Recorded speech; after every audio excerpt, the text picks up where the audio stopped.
네. 자, 이번에는 7번부터 할 차례인데요. 여러분 206페이지. 자, 7번째 증빙은 영수증서 해가지고요. 이것도 세금을 납부한 것이 되겠습니다. 근로소득세를 납부했다는 것이죠. 자, 밑에 자료 설명을 보시게 되면은 2월분 급여 지급 시 원천 징수했던 것 중에 소득세 있었어요. 그 근로소득세를 납부 기한일에 현금으로 납부했답니다. 납부 기한일이 3월 10일까지예요. 2월달 급여는 3월 10일까지. 그래서 분계를 수행하시오 그랬습니다. 자, 그러면은 우리가 분계가 어떻게 돼야 되느냐 하면은, 자, 이게 지금 우리 회사의 세금이 아니란 말이죠. 근로소득세가 회사의 세금이면 세금과 공과인데 이거는 직원들 소득세예요. 직원들이 부담하는 소득세.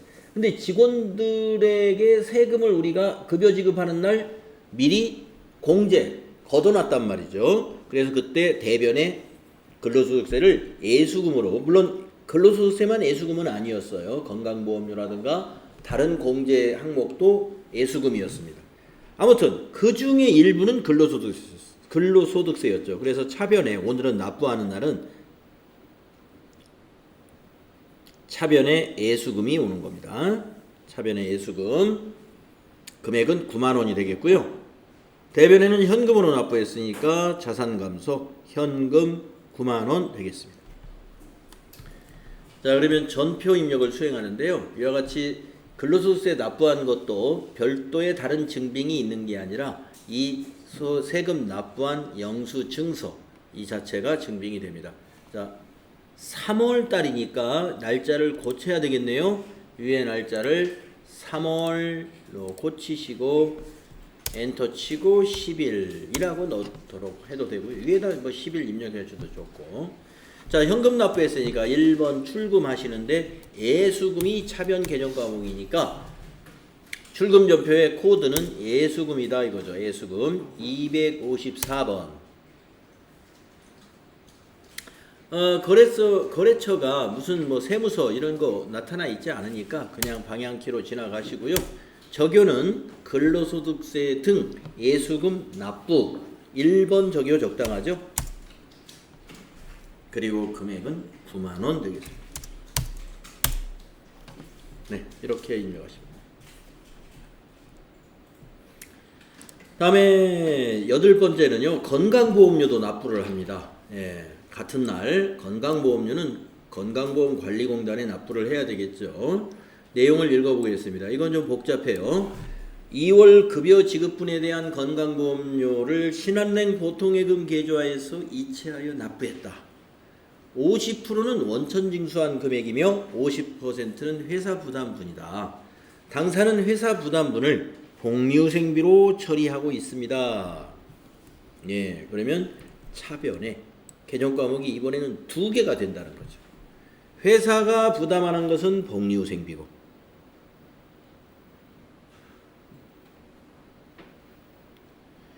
직원들이 부담하는 것은 예수금이고, 그래서 이날 예수금 부채가 차변에 와서 감소가 되는 거예요. 그래서 차변에 개정 과목이 2개가 돼요. 복리후생비 절반이니까 7만 원, 예수금 7만 원 되겠습니다.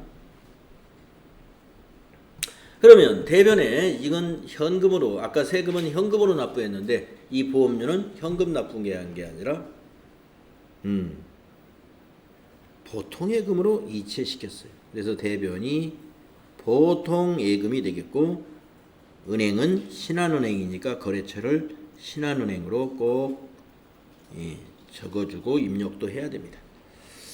네, 금액은 대변 금액은 14만 원이 되겠죠. 14만 원. 차변은 7만 원, 7만 원 나눠지고요. 네, 이렇게 분계 가능하셔야 돼요. 자, 그러면 전표 입력 3월 10일에 또 하나 하는데 이번에는 이제 번호가 2번이 나오겠네요. 드디어. 자, 같은 날 10일 또 입력하시고 날짜에서 엔터 치면 복사가 돼요. 차변에 2개가 되니까 차변을 2개로 입력해 볼까요? 차변의 복리후생비 811번. 적요에는 적당한 게 없습니다. 그래서 여기다가 직접 타자를 해볼까요? 네. 2월 건강보험료 납부라고.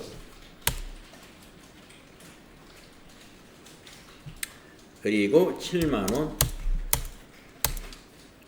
또 차변에 예수금 254번. 이것도 거래처 넣을 필요 없을 것 같고요. 적요도 그냥 위에 거 그대로 복사하고 가면 되겠네요. 네. 2월 건강보험료 납부. 그리고 금액 7만원. 그리고 4번. 아니 4번이란다. 날짜 엔터 치고 대변 4번이죠. 103번 보통 예금. 은행은 어느 은행인지 걸어줘야 돼요. 그래서 은행은 신한은행이죠. 신한은행 코드로 꼭 넣어줘야 됩니다. 자, 적요는 뭐 똑같이 쓰면 되겠네요. 2월 건강보험료 납부. 엔터 치고 지나가면 그대로 복사되죠. 14만원. 네. 이렇게 하시면 됩니다. 그래서 우리가 이제 시험에서는 말이죠. 이 적요라는 것은 그 입력하는 전표를 입력하고 있는 사람에 따라서 조금씩 내용이 달라질 수가 있어요. 그래서 적요는 시험에서는 채점을 안 해요. 아주 중요한 적요 한두 가지에 대해서만 채점을 합니다. 그래서 시험 볼 때는 적요는 채점을 안 하니까 어떻게 돼요? 시험용으로 우리 연습할 때는 채점 안 하는 적요는 그냥 공백으로 지나가 버립니다. 거래처는 채점을 해요.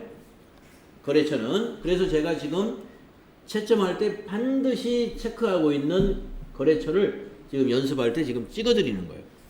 이런 예금 관련 계정 과목, 그 다음에 채권, 채무 관련된 것들, 이건 꼭 채점을 하니까 하시고, 계정 과목은 당연히 채점되는 거죠.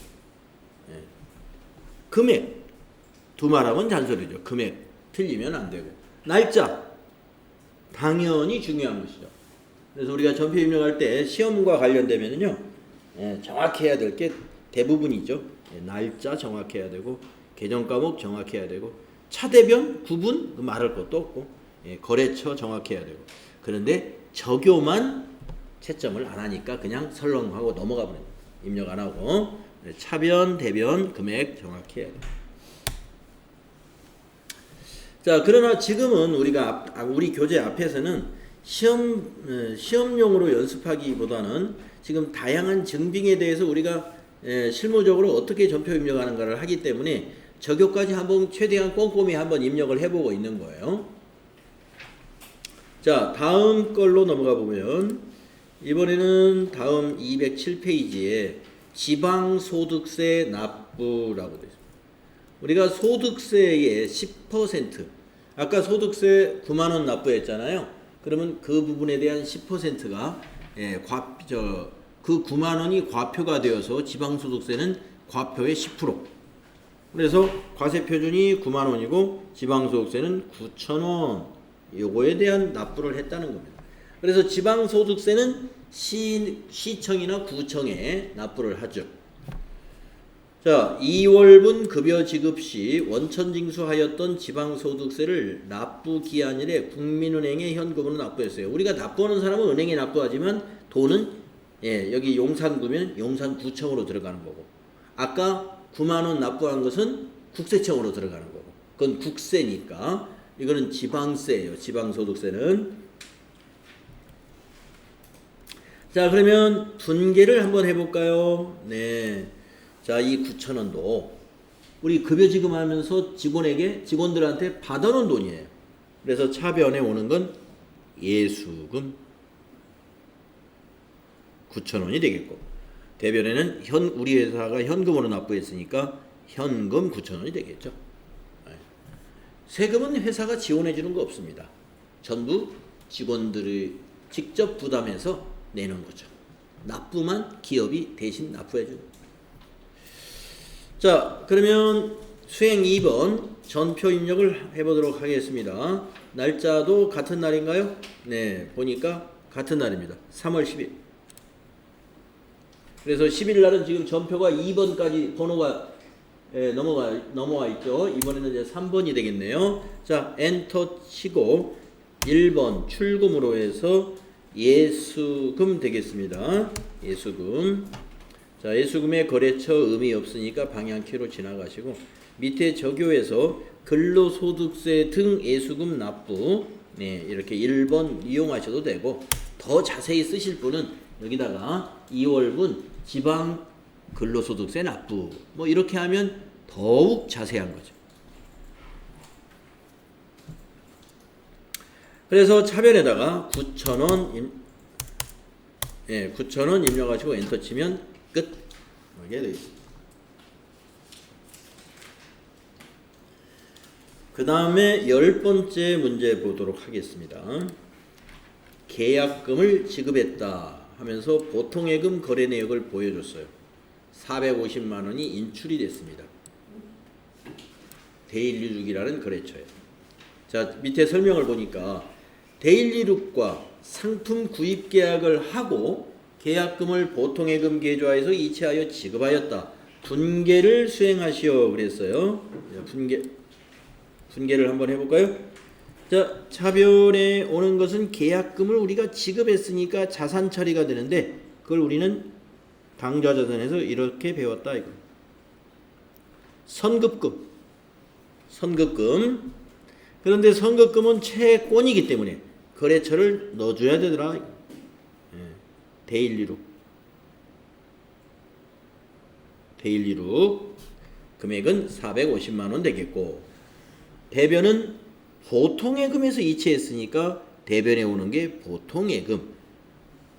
가로 열고 신한은행 450만 원. 이렇게 분계를 쓸 수 있어야 되겠습니다.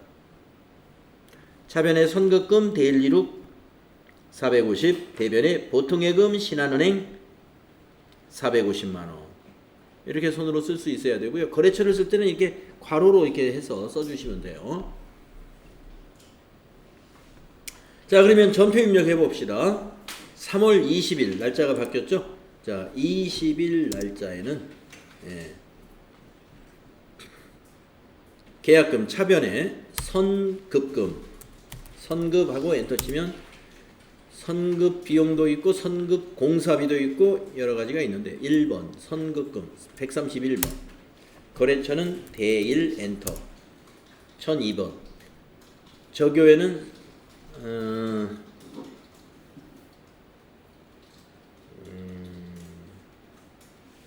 없죠. 여기다가 상품 계약금 지급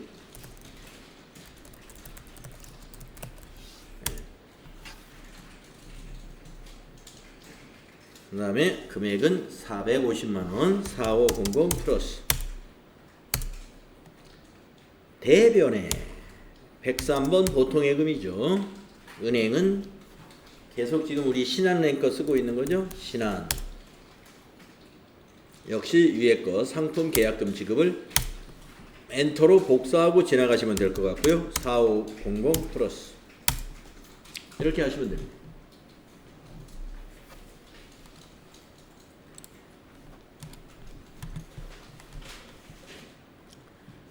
자, 그러면 또 다음 여기까지군요. 그래서 여러 가지 증빙들 여러분 지금까지 쭉 이 10문제를 하면서 이렇게 이런 거리는 선급금 같은 경우는 증빙이 말이죠. 이 통장에 이체돼서 지급한 이 통장 자체가 증빙이 될 수 있다는 거죠.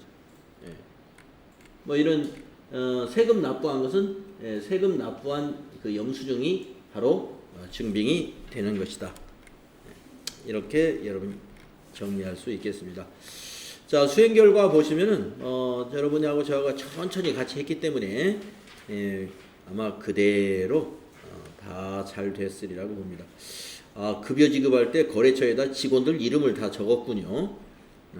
뭐 직원이 한두 명이면 이렇게 적을 수 있겠죠.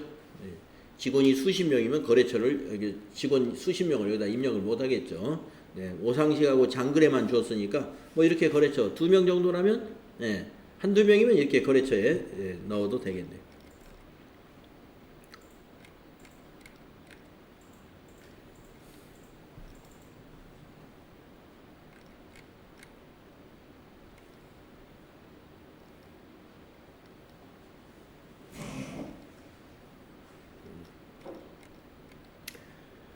어, 210페이지 하단에 있는 수행 팁을 읽어보도록 하죠. 시험에서 증빙을 보고 쉽게 날짜도 잘 집어낼 수 있어야 되고, 날짜 제시가 안 되는 경우가 있으므로 날짜를 증빙을 보고 잘 찾아내라. 그리고 차변 대변에 있는 금액, 차변 대변 구분해서 금액까지, 또 계정 과목, 또 거래처 코드, 거래처 코드 필수적인 게 채권, 채무, 예금, 이거 정확히 입력하세요 하는 얘기. 시험에서는 이게 아주 정확해야 된다. 네, 다음 페이지에 211페이지는 영수증 수취 명세서라는 것은 왜 작성해야 되는가를 한번 보도록 하겠습니다. 영수증 수취 명세서, 이거는 이제 회계에서 필요한 것은 아니고 세법상 갖추라고 하기 때문에 이걸 갖추고 있는 건데요. 자, 증빙과 관련된 겁니다. 왜 영수증을 받았느냐 하는 것을 작성하는 게 영수증 수취 명세서입니다.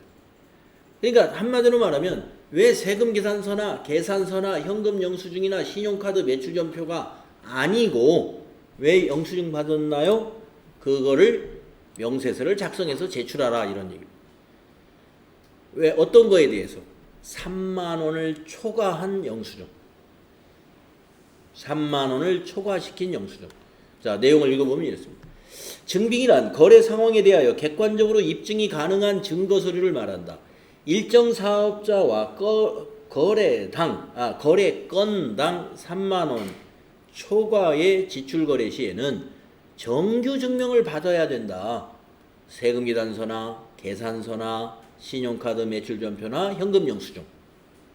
이걸 수취해야 되는데 수취하지 않을 경우 지출 증명, 미수취, 가산세, 거래금액의 2% 가산세가 법인세 신고할 때 부과가 된다 이겁니다.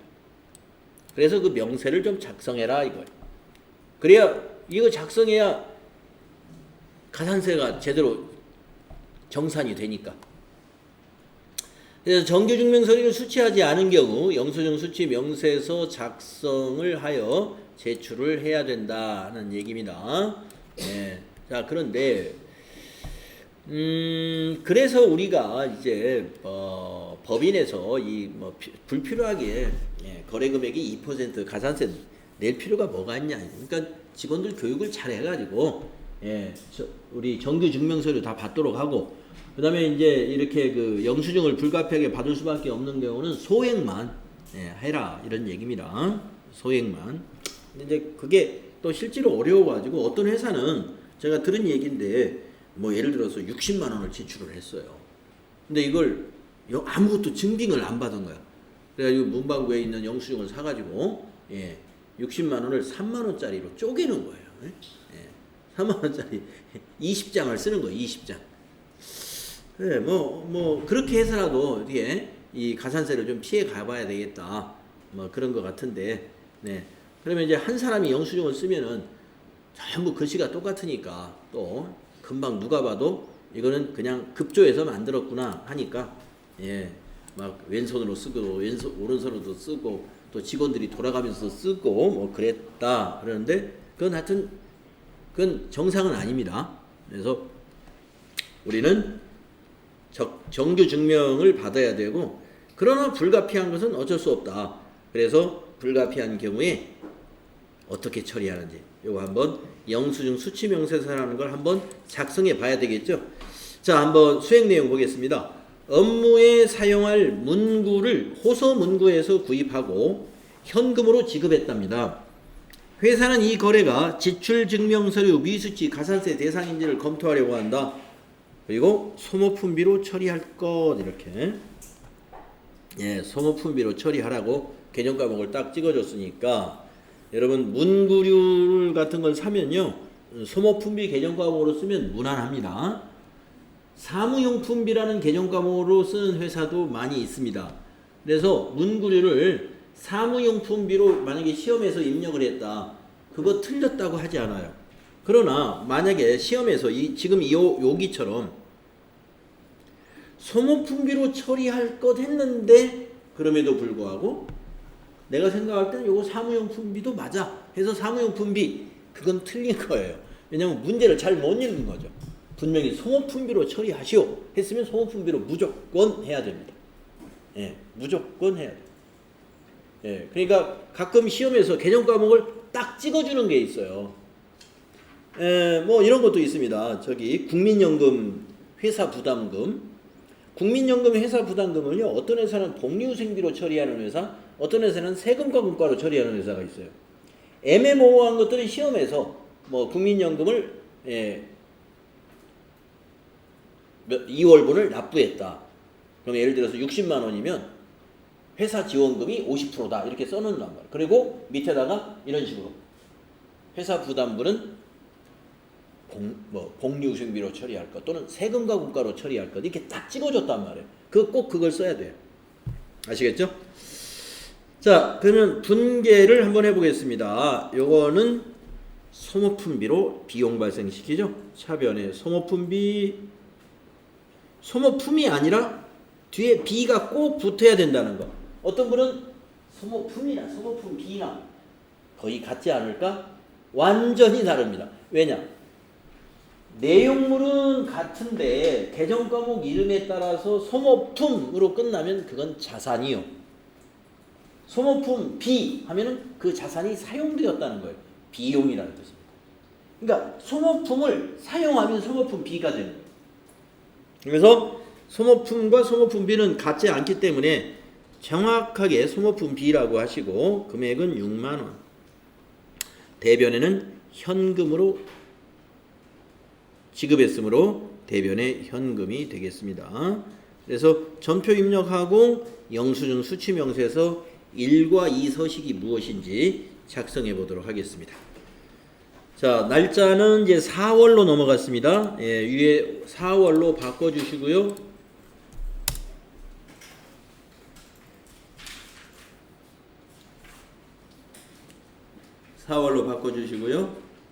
예, 2일날이죠. 날짜 2일날 출금으로 하면 간단하겠네요. 1번 출금하고 소모로 검색해서 소모품비는 830번 코드 써야 됩니다. 830번 소모품비. 자, 거래처는 보니까 호서문구에서 샀어요. 예, 코드에 혹시 있는지 호서로 해보니까 없더라. 여기다 타자하십시오. 호서문구. 적요는 없습니다. 그래서 여기다가 화일 구입이라고 쓰면 되겠네요. 화일 구입. 차변의 금액은 6만 원이 되겠네요. 6만 원. 네. 이렇게 하시면 전표 입력은 끝납니다. 그런데 이 증빙이 정규 증빙이 아니므로 미리 작성을 해 놓는 겁니다. 전체 메뉴 가가지고 영수증 수취 명세서. 영수증 수취 명세서. 뭐 저 같으면 이건 영수증 수취 명세서 쓸 게 아니라 호서문구에 가가지고 아저씨 요거 영수증 2개로 좀 해주십시오. 이렇게 하면 거기서 해줍니다. 아니면 그냥 아저씨한테 영수증 하나 더 2개를 더 달라고 그래가지고 우리가 갖다 3만 원 나눠서 써야죠. 요런 거 정도는. 근데 막 60만 원짜리 200만 원짜리 이거를 3만 원짜리로 탁탁탁 쪼개가지고 여러 개 쓰는 건 들통이 나기가 쉬워요. 그걸 세무감사를 제대로 하면 다 이제 보인다는 거죠. 그런 게 뻔히 보이는 것은 누가 봐도 아는데 이런 거 정도는 괜찮겠죠. 이런 거 정도. 자, 그러면 거래 일자를 써볼까요? 지금 몇 년도입니까? 2019죠. 2019 0402 이렇게 연 원리를요 자릿수를 맞춰서 하면 지가 탁탁 넘어갑니다. 상호는 호서문구. 그 다음에 성명은 이사랑. 사업장은 주소를 말해요. 서울 강서구 강서로.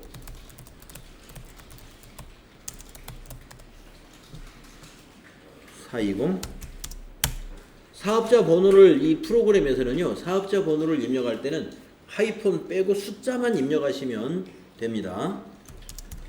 30133165165 엔터.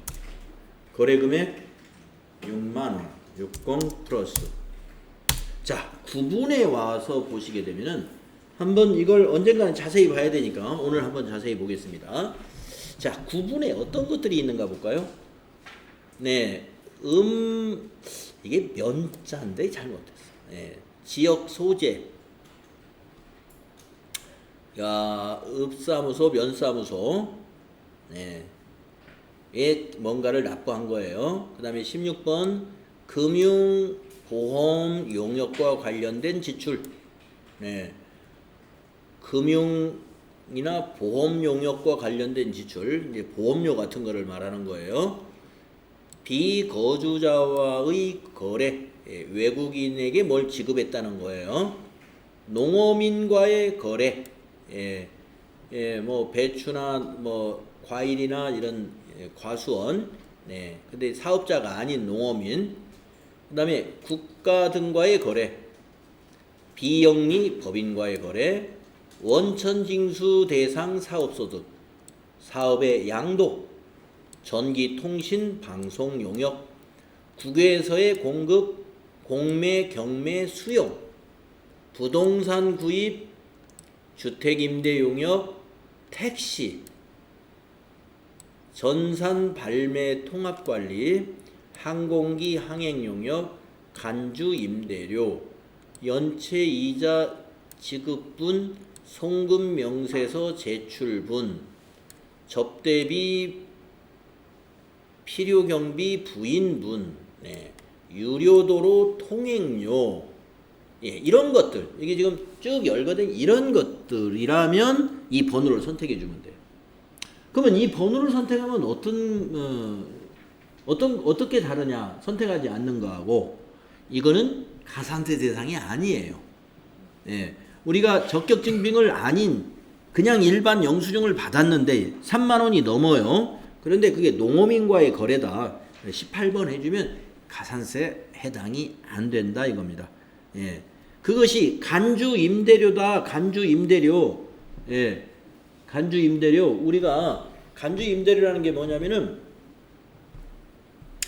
간주 임대료를 대개 이제 임대인이 부담하는 것이 원칙입니다. 원칙은 그런데 임대인이 이제 그 갑이다 보니까 임차인이 부담한다고 이렇게 특이하게 쓰는 그런 계약서도 있어요. 예, 간주 임대료는 임차인이 부담하기로 한다. 이렇게 하면은 임차인이 이제 불리해집니다. 어떻게 불리해지냐? 만약에 월세 월 100만 원이 있다면 월세는 월세대로 내고 부가가치세 신고할 때, 부가가치세 신고할 때 임대인이 연락이 와요. 이번 부가가치세 신고할 때 간주 임대료 2만 원 나왔네요. 2만 원 송금해 주세요 하는 거예요. 그러면 2만 원 임차인이 붙여줘야 돼요. 임차인 부담으로 하게 되면. 임대인 부담으로 하게 되면 그 임대인의 세금과 원가, 그 회사의 세금과 원가 비용 처리해주면 돼요. 임대사업자가. 그런데 임차인이 부담하기로 한다면 그걸 받아서 해야 됩니다. 그러면 우리가 임대료를 붙여줬어. 주인한테 우리 붙여줬으니까 영수증 해주세요 했더니 요런 영수증, 문방구에서 파는 그 영수증에다가 받았어요 하고 딱 사인해서 해줬다 이거예요. 그러면 우리가 또 이게 임대료가 3만 원이 넘었다고 볼까요? 그럼 3만 원 넘었으니까 또 우리가 가산세도 내야 되느냐? 안 받는다 이거 가산세 그거는. 그래서 간주 임대료라면은 31번 넣어주면 돼요. 자, 그래서 여기에 있는 내역은 시험에는 안 나옵니다. 시험에서는 안 나와요. FAT 1급에는 잘 안 나와. 근데 TAT 2급은 뭐 이런 거 정도가 나와. 송금 명세서 제출분 이런 거. 송금 명세서 제출분이라는 건 또 뭐냐면요. 영수증을 받았어요. 영수증을 받았는데 여기 지금 6만 원짜리. 근데 호소문구에다가 현금으로 준 게 아니라 호소문구 사장님 이사랑 여기 이분 통장으로 입금시켜줬어. 통장으로. 그러면은 송금 명세서라는 걸 제출하면 됩니다. 우리가 이 호소문구에서 화일을 사고 6만 원 송금한 사실을 증명해 주는 거예요. 그러면 그것도 가산세 없어요. 그러니까 취지가 뭐겠습니까? 가산세를 매기는 취지가 이 간이 영수증, 즉 영수증은 막 남발하기가 좋거든요. 식당에서 여러분 밥 먹고 영수증 더 주세요 그러면 주인이 그냥 줍니다. 줘도 별 문제 없으니까 그냥 주는 거예요. 그러다 보니까 비용으로 안 쓰고 이것도 영수증만 그냥 이렇게 끄적끄적 해가지고 비용 처리하는 거 아닌가. 그거를 과세관청이 의심하는 거예요. 의심하는데 내가 이 사람한테 송금한 사실을 증명하겠다? 그러면 의심 안 하겠다는 거예요. 비용 지출했군요. 그래서 비용으로 인정하면서 가산세도 안 붙이겠다. 자, 그래서 가공거래. 업무상 지출하지 않았는데 지출한 걸로 영수증 얻어다가 막 써가지고 세금 조금 내려고 하는 거 아니냐. 그것을 막으려고 지금 이런 제도들이 있다. 이렇게 이해하시면 되겠습니다. 그래서 여기에 있는 내용이라면 이거 하라 이거예요. 근데 그 중에 이제 시험에 나오는 것은 송금명세서 제출분 같은 거 시험에 나올 수 있어요. 그러나 FAT 1급은 거의 여기에 해당되는 것들은 내지 않고 있습니다. 그러면 이거는 그냥 지나가는 거예요. 우린 지금 화일의 문구류 전혀 없죠. 해당 사항이 없어. 지나가고 여기 계정 코드는 소모품비였으니까 여기서 이제 소모 입력을 하고 검색을 할 때 이게 안 돼요. 그러니까 좀 이 프로그램이 약간 일관성이 없어. 우리가 전표 입력할 때는 계정 코드에서 소모하고 엔터 치면 팝업창이 딱 뜨죠. 여기서는 안 됩니다. 안 될 때는 F2를 누르거나 마우스로 그 계정 코드를 더블 클릭해서 찾으세요. 더블 클릭해서 여기서 검색, 부분 검색에다 입력을 해서 찾거나 아니면 일반 전표 입력창이 아직 안 닫혀 있으면 그 탭을 클릭을 해서 여기 소모품 830번 보이잖아요. 그러면 여기다가 830을 직접 코드로 입력을 하는 것도 하나의 방법이고 더블 클릭해서 검색해도 돼요. 응? 자, 그리고 적요는 화일 구입이라고 써주면 됩니다. 여기가 뭐냐? 엔터 치면 이것이 영수증 수취명세서 2라고 하는 서식이에요. 그래서 만약에 4월 달에 4월 달뿐만이 아니라 2019년도에 이런 3만 원 초과하는 영수증이 많다 그러면 여기에 쭉 이렇게 계속 작성이 되면서 여기 합계가 몇 건에 얼마 이렇게 쭉 집계가 되는 겁니다. 1년 내내 이제 해당되는 건이 쭉 누적이 되는 거예요. 여기가 2번이고 1번은 뭐냐? 그 옆에 있어요. 영수증 수취명세서 1번 탭을 한번 눌러볼까요? 그러면 이게 이 양식으로 이렇게 넘어와요. 이 양식으로는 아까 3만원 초과 거래분 중 명세서 제출 제외 대상 해가지고 여기 15번의 읍면지역 소재부터 35번 유료도로 통행료까지 여기에 해당되는 것은 여기에 또 따로 집계가 되고 위에 것은 제출 대상.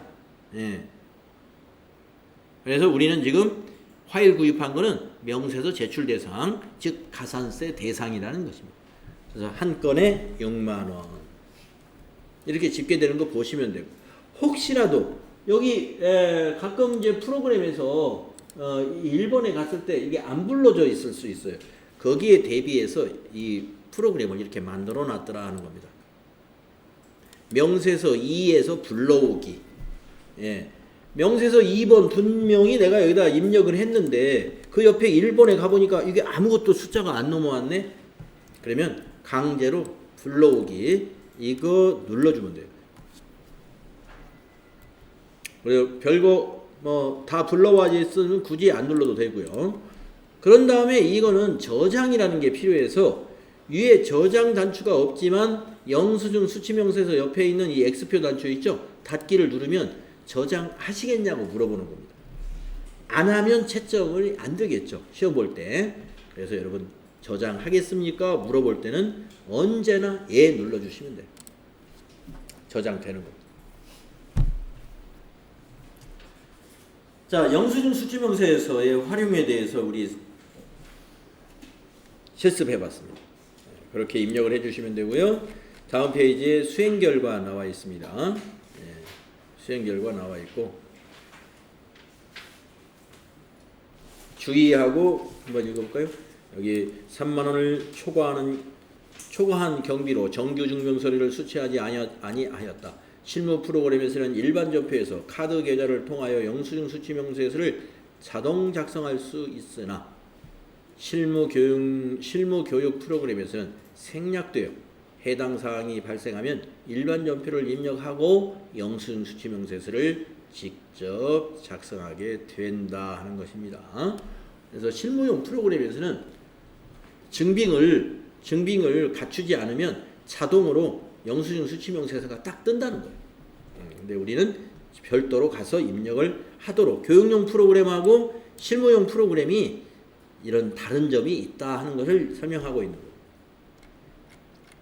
자, 수행 팁을 보면은 시험에서는 3만 원 초과 거래에 대하여 정규증명서류 외의 영수증을 제시하고 영수증 수치명세서를 작성하라라고 지시가 나오니까 이대로 지시대로 그냥 입력만 해주시면 되겠습니다. 자, 지금까지 전표 입력에 관한 우리 이 공부를 했습니다.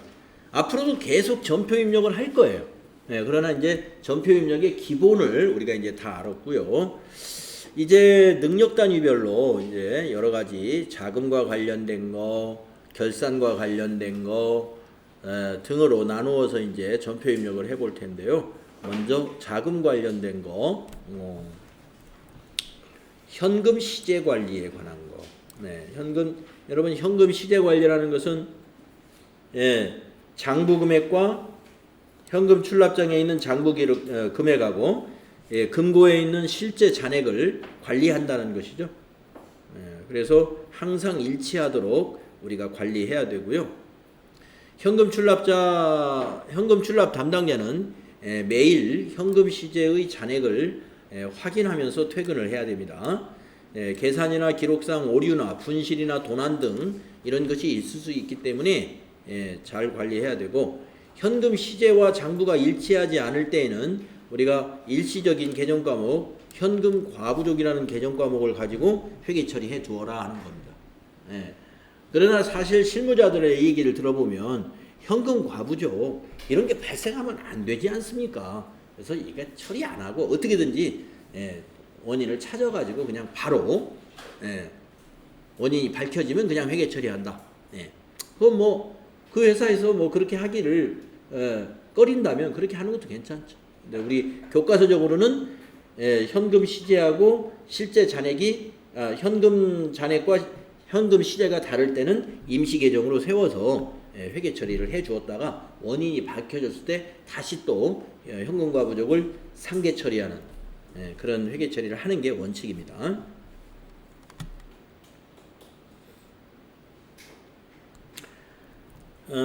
소액현금 제도라는 게 있는데요. 우리 시험에서는 소액현금 제도에 대해서는 시험에 안 나오고 있어요. 소액현금 제도가 뭐냐면요. 소액현금 이렇게 한번 읽어볼게요. 소액현금 제도는 지점 등에서 필요한 금액의 현금 지급 한도를 정해놓고 현금을 전달하여 지점 등에서 현금 결제를 용이하게 할 수 있도록 하며 일정 기간 후에 증빙 혹은 사용 내역을 보고하여 그 금액만큼 보충을 해주는 제도입니다. 그러니까 우리가 이제 그 업종에 따라서 이 현장이 여기저기 옮겨 다니는 그런 구조를 가진 그런 업종들이 소액현금 제도가 꼭 필요한 경우라고 보겠습니다. 여기서 이제 지점이라는 표현을 썼는데 적어도 지점하면 어떤 사무를 갖출 수 있는 점포가 지점이잖아요. 그런데 우리가 현장이다 그러면 어떤 사무적인 행위를 하기에는 좀 곤란한 그런 거. 그러니까 뭐 거래가 발생했을 때 거기서 이 도전 프로그램에다가 탁탁탁 이렇게 입력하고, 예, 거기에 회계 담당자가 이렇게 상주해서 회계 처리할 수 있는 그런 여건이 안 되는 건설 현장 같은 거, 이런 데가 해당해요.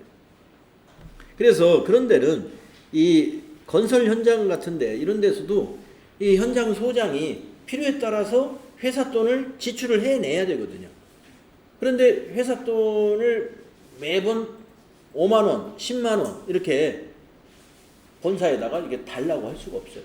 그러니까 아예 그 현장은 규모가 어느 정도 되니까 일주일이면 현금이 어느 정도 필요할 걸, 아니면 한 달에 현금이 어느 정도 필요할 거다. 그 현장의 현금 잔액을 밀어주는 거예요. 이렇게.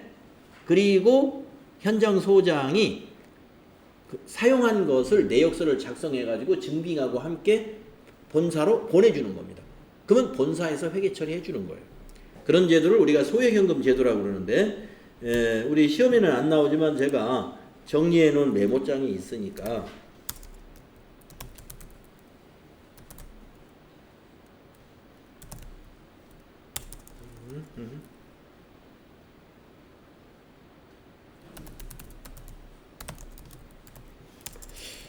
뭐라고 메모를 했더라. 전도금? 소액연금을 전도금이라고 돼요. 전도금. 네, 전도금 사례라고. 예, 소액연금과 전도금은 같은 건데요. 예, 전도금이 좀 용어가 좀 어렵죠. 예, 한번 이걸 가지고 설명을 드려볼게요. 자, 전도금, 즉 소액현금 제도 운영하는 경우 회계처리 사례를 한번 볼까요?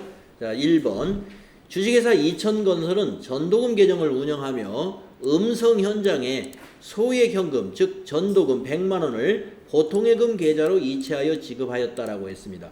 자, 음성 현장은 항상 100만 원 정도 현금은 있어야 거기가 현장이 제대로 이제 돌아갈 수 있다, 이렇게 보는 거예요.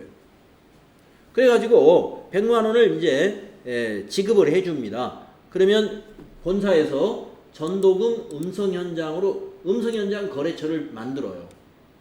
만들어가지고 전도금을 자산 처리, 이 전도금도 자산이에요. 그래서 100만 원을 자산 처리합니다. 소액현금이라는 개념 과목을 써도 돼요. 똑같은 거예요. 네, 자산 처리하고 대변에 회사 보통예금에서 인출이 되죠. 누구 계좌로 인출했을까요? 이 현장의 책임자, 뭐 현장에 소장이 있으면 소장, 거기에 무슨 격리 담당 그 임시 직원이 있으면 그 격리 담당 임시 직원에게 개인 계좌가 있겠죠. 그래서 거기다가 입금을 해주는 겁니다. 그랬다가 이제 돈이 이제 그 현장에서 쓰게 되잖아요. 그럼 100만 원 다 쓰고 영수증을 첨부해서 보면 그 사이에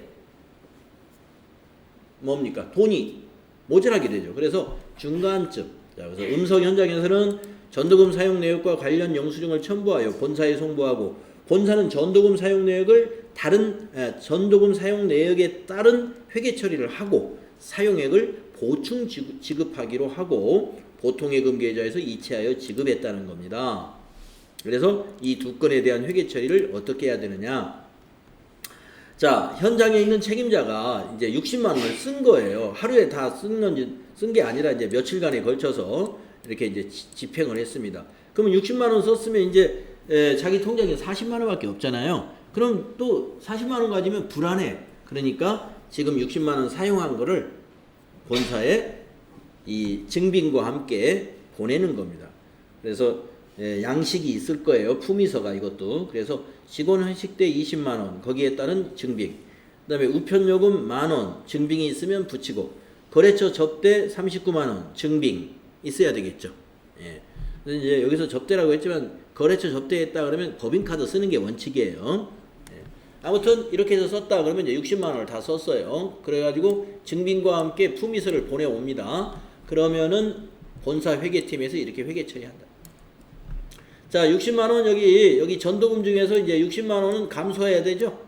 예, 그래서 자산 감소, 음성 현장의 전도금을 60만 원 자산 감소시키고, 차변에 직원 회식 때는 복리후생비로, 우편 요금은 통신비로, 접대한 것은 접대비로 해가지고 비용 처리합니다. 비용 처리. 그리고 나서 바로 또 보내줘야 돼요. 그래서 같은 날 다시 60만 원을 전도금으로 자산 증가시키고 대변의 보통예금 회사에서 또 60만 원을 또 인출해서 송금을 해주면 되겠습니다. 이것이 계속 반복이 돼요. 이것이 소액연금 제도를 운영하는 기업의 회계 처리하는 프로세스다. 소액연금 제도에 대한 문제는 안 나옵니다. 그래서 어떻게 하기로 하고요. 현금 출납장 일개표 이게 이제 현금 시제하고 다 관련이 있는 거예요. 그래서 다음 시간에 수행 내용을 직접 해보시면 되겠습니다.